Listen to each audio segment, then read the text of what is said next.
क्यों बंद किया 5 का सिक्का? क्यों होती थी इसकी तस्करी? कैसे पकड़ा गया पूरा खेल? दुनिया के हर देश की तरह भारत में भी करेंसी चलती है। हाँ, बात अलग ये है कि किसी देश में दिनार डॉलर चलते हैं तो भारत में इस करेंसी को रुपया कहा जाता है। हमारे यहाँ बड़े रुपए नोटों पर छापे जाते हैं, जबकि छोटे को सिक्कों के रूप में अधिक देखते हैं। इन्हीं सिक्कों में आपने देखा होगा 5 का सिक्का। छोटा लेकिन मोटा सिक्का कई सालों से भारत में चलता आ रहा है, लेकिन हाल फिलहाल के दिनों में आपने इन सिक्कों की संख्या को घटते देखा होगा। लेकिन क्या कभी आपने सोचा है कि ऐसा क्यों हो रहा है? साथ ही कभी आपने इस सवाल का उत्तर ढूंढने की कोशिश की है कि सरकार ने इस सिक्कों को मार्केट से क्यों कम करना शुरू कर दिया है?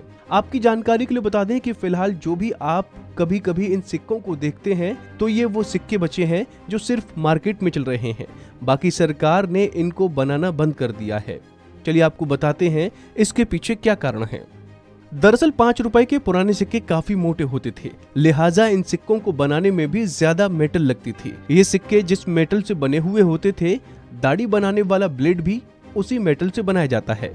जब कुछ लोगों को इस बात की जानकारी हुई तो उन्होंने इसका गलत फायदा उठाना शुरू कर दिया। लिहाजा ज्यादा मेटल होने की वजह से इन सिक्कों को बांग्लादेश में गलत तरीकों से स्मगल किया जाने लगा।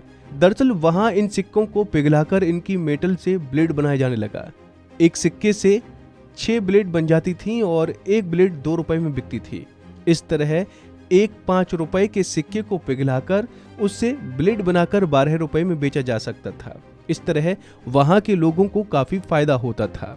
वहीं आपको ये तो पता है कि किसी भी सिक्के की कीमत 2 तरह से होती है। पहली होती है सरफेस वैल्यू और दूसरी होती है मेटल वैल्यू।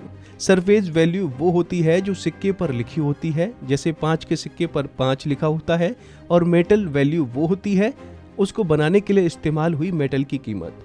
इस तरह 5 रुपए के पुराने सिक्के को पिघलाने पर उसकी मेटल वैल्यू सरफेस वैल्यू से ज्यादा थी, जिसका फायदा उठाकर उससे ब्लेड बनाए जाने लगे। जब मार्केट में सिक्के कम होने लगे और इसकी भनक सरकार को लगी तो भारतीय रिजर्व बैंक ने 5 रुपए के सिक्कों को पहले के मुकाबले पतला कर दिया और साथ ही इसको बनाने के लिए इस्तेमाल होने वाली मेटल को भी बदल दिया, ताकि बांग्लादेशी इनमें से ब्लेड न बना सके। और आज बाजार में उस सिक्के की जगह एक स्टील का 5 का सिक्का आपको दिखाई देगा, जो अब आज फिलहाल में चलन में है। सरकार ने इसी स्मगलिंग को रोकने के लिए इस पुराने सिक्कों को हटा दिया। तो दोस्तों, उम्मीद है आपको हमारी ये जानकारी पसंद आई होगी। ऐसे ही तमाम अपडेट्स के लिए आप बने रहिए वन इंडिया हिंदी के साथ।